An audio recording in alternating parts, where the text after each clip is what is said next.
మనము ధన్యతల గురించి చెప్పుకుంటున్నాం కదండి. 2 ధన్యతల గురించి చెప్పుకున్నాము. ఇది 3వ ధన్యత. మత్తయి సువార్త 5వ అధ్యాయము 5వ వచనము. సాత్వికులు ధన్యులు, వారు భూలోకమును స్వతంత్రించుకుందురు. అసలు సాత్వికము అంటే బైబిల్లో చెప్పిన సాత్వికము అని మనం చూసుకుంటే గ్రీకు భాషలో దాన్ని ఎలా అంటే అర్థము, ఎంత జ్ఞానులైనా, ఎంత ధనవంతులైనా, ఎంత అధికారము పేరు ప్రఖ్యాతులు గలవారైనా దేవుని ముందు తమ యొక్క అయోగ్యతను గుర్తించి ఆయన ఎదుట తగ్గించుకోవడము. అంటే దేవుని యొక్క అధికారానికి తమను తాము అప్పగించుకోవడము.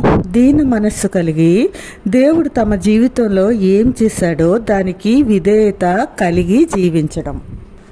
యెషయా గ్రంథం 66:2 చెప్పిన విధంగా, ఎవడు దీనుడై నలిగిన హృదయం కలవాడై నా మాట విని వణుకుచుండునో వానినే నేను చూచుచున్నాను అని యెహోవా చెప్పిన ఆ యొక్క వాక్కు.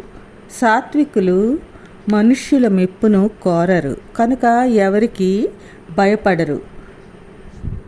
వారి యొక్క బలహీనతలు ఏమిటో వారికి తెలుసు. అయితే ఈ లోకం మనలో ఉన్న శక్తిని, మనకున్న అధికారాన్ని, మనకున్న సంపదను, మనకున్న పేరు ప్రఖ్యాతులను బట్టి మనం ఎంతో బలవంతులమని చెబుతుంది. కానీ యేసయ్య అంటారు, అవేమీ మీకు బలాన్ని ఇవ్వవు, సాత్వికంతోనే మీరు బలాన్ని పొందుకుంటారు అని. సాత్వికము అంటే మనం బలహీనులమని అర్థం కాదు.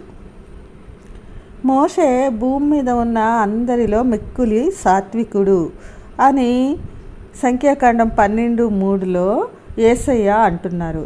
అలాగే మత్తయి 11:29 చూసుకుంటే నేను సాత్వికుడను, దీన మనస్సు కలవాడను అని అంటారు. అంతమంది ఇశ్రాయేలీల జనాంగాన్ని ఐగుప్తు దేశం నుండి నడిపించిన మోషే బలహీనుడా, లేక యేసుక్రీస్తు వారు నేను సాత్వికుడను అంటున్నారు కాబట్టి ఆయన బలహీనులా? అందుకే బలహీనులము అంటే సాత్వికులు కాదు అని మనకి తెలిసింది కదా. క్రైస్తవులుగా మనకి తప్పనిసరిగా ఉండవలసిన లక్షణము సాత్వికము. అదేమి మనకి ఆప్షన్ కాదు. ఎవరైతే సాత్వికంతో ఉంటారో ఆయనే వాళ్ళే క్రీస్తును కలిగి ఉన్నవారు అని మనం చెప్పవచ్చు. ఇలా సాత్వికంగా ఉన్నప్పుడే భూలోకాన్ని స్వతంత్రించుకుంటారు అని ఆయన అంటున్నారు. అయితే ఈ సాత్వికాన్ని మనము ఎలా అలవర్చుకోగలము?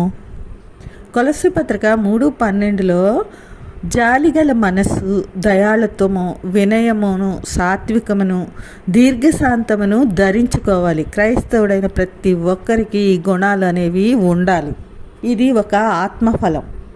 పరిశుద్ధాత్మ శక్తి ద్వారా మనము ఈ సాత్వికతను పెంపొందించుకోగలము.